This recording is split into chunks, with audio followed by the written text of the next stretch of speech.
Lorsque Wang Qi a découvert que Wuhan était sur le point de créer une zone spécialisée dans les biotechnologies il y a 9 ans, il a décidé de déménager son entreprise d'électronique biomédicale de Shenzhen.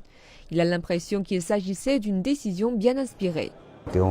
Après avoir emménagé ici, le gouvernement nous a aidés à recruter des talents. Donc nous avons à présent notre propre équipe de recherche et de développement. Maintenant, nos équipements à ultrasons Doppler en couleur sont vendus dans plus de 70 pays.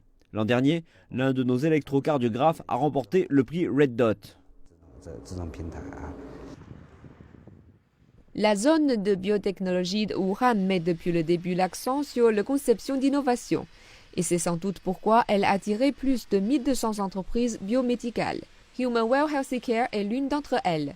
Ces médicaments ont été approuvés par l'Agence américaine des produits alimentaires et médicamenteux ainsi que par l'Union européenne.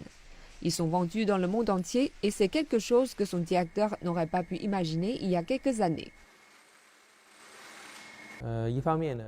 Ici, dans la zone, les autorités locales essaient d'accélérer les autorisations médicamenteuses. Cela demande donc moins de temps pour sortir les produits sur le marché. Je pense que c'est aussi une forme d'innovation.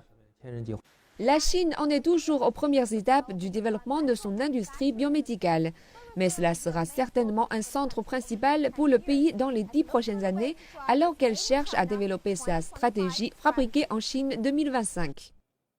Les biotechnologies font partie des 7 industries émergentes stratégiques que le gouvernement a assignées dans son actuel plan quinquennal.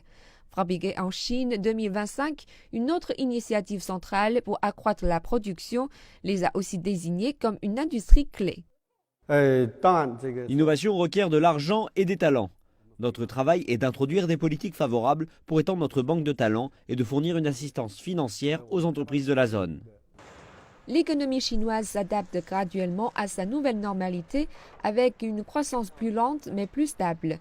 La zone biotechnologique de Wuhan est un exemple classique de la manière dont les nouvelles politiques gouvernementales qui sont centrées sur l'innovation peuvent être la nouvelle force qui tirera l'économie chinoise.